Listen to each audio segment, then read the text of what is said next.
కరీంనగర్ జిల్లా తిమ్మాపూర్ మండలం రామకృష్ణ కాలనీలో తెలంగాణ రాఘవేంద్ర ముద్రా సంఘ ఆధ్వర్యంలో గత 2 రోజులుగా పెద్దమ్మ తల్లి జాతర భక్తి శ్రద్ధలతో వైభవంగా కొనసాగుతుంది.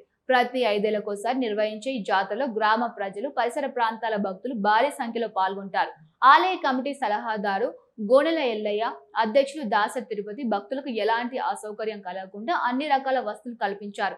నేడు విగ్రహ ప్రతిష్టతో పాటు ఉదయం నుండి పలు పూజా కార్యక్రమాలు నిర్వహించారు. నేడు పోచమ్మ తల్లి, పెద్దమ్మ తల్లికి బోనాలు సమర్పించి మొక్కులు చెల్లించారు. ఊరేగింపులో వివిధ వేషధారణలు ఆహుతులను ఆకట్టుకున్నాయి.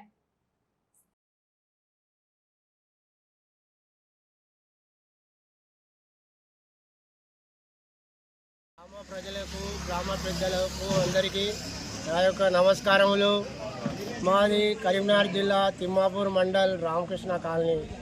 మేము ముదిరాజు రాఘవేంద్ర ముదిరాజు సంఘం నుండి మేము పెద్దమ్మ జాతర కోసం ఎన్నో రోజుల నుంచి మంచి మంచి దాతలు కానీ వాళ్ళు వచ్చి మాకు సహకరించడం వలన మేము పెద్దమ్మ జాతర చేసుకొని బ్రహ్మోత్సవాలు పూర్తి చేసుకొని 2వ రోజుకు ఇప్పుడు మరియు బోనాల కోసము పోచమ్మ బోనాలు మరియు పెద్దమ్మ బోనాలు ఈ రోజుతోని ముగిసి ఆదివారం నాడు సమర్పించుకుంటున్నాము. ఎందుకంటే మేము ముదిరాజులము ఈ పెద్దమ్మని కొలుచుకొని మాకు వర్షాలు బాగా పడి అందరికీ పంటలు పండాలి, ఆరోగ్యాలతో ఉండాలి పబ్లిక్ అని మేము అందరము ఈ పండుగను జరుపుకోవడం జరిగింది. చిన్నలు పెద్దలు అందరూ కలిసి దాతలు అందరూ కలిసి సాయం చేస్తే మేము ఈరోజు జాతర చేసుకుంటున్నాం.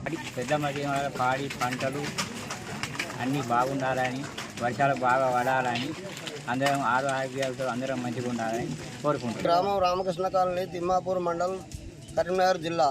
ముదిరాజు సంఘం రాఘవేంద్ర మా పెద్దమ్మ తల్లి జాతర చేసుకోవడానికి గత 20 సంవత్సరాల నుండి పెండింగ్ అయినటువంటి పెద్దమ్మ తల్లి గుడిని మంచిగా చేసుకొని అందరి దాతలు మాకు సహకరించినందుకు మాకు బాగా ఖుషి, ఆనందంగా ఉంది. మరి ఈ పండుగను ఎందుకు చేసుకోవాల్సి వచ్చిందిగా అంటే మన పాడి పంటలు పైరుపచ్చ మంచిగా ఉండాలని, పంటలు ఎక్కువ వండాలని, చేపలు చెరువులకు నీళ్ళు వస్తే చేపలు పెంపకం కావాలని ఆ యొక్క భగవంతుడు